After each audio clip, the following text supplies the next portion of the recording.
zinarun ka pelay nang kalaw tante kan kulrun suk boy tu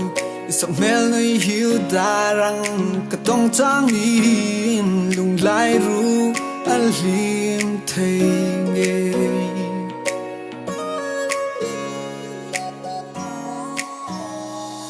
ingang don lo va zinarun ka pelay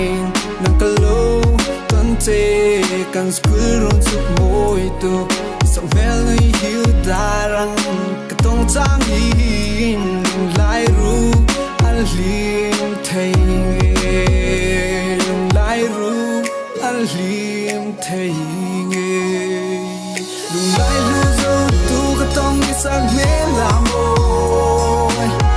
zun zaman ta tuyang in ka lung ral zo ta thei chang ve si le dun ka va nu ngai de o ni re ni um thei si no o lung lai lu zo tu in ni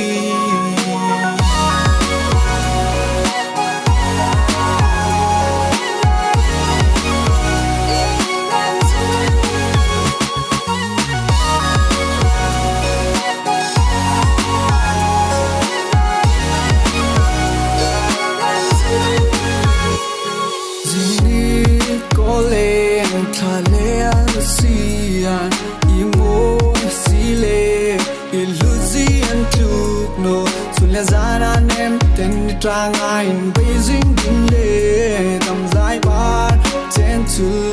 ding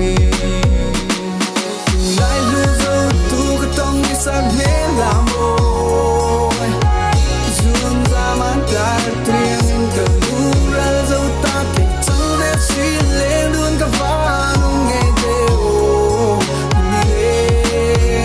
im ke si no o ka lung lai zo tu in đi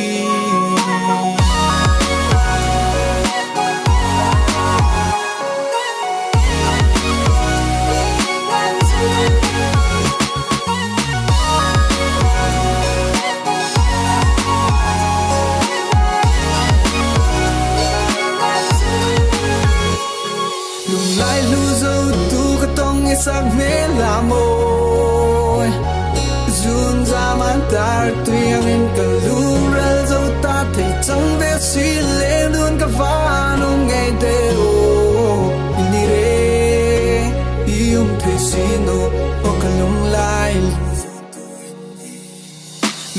lu zo tu ka tong ki sak me la mo zun zaman tar tuyang in ka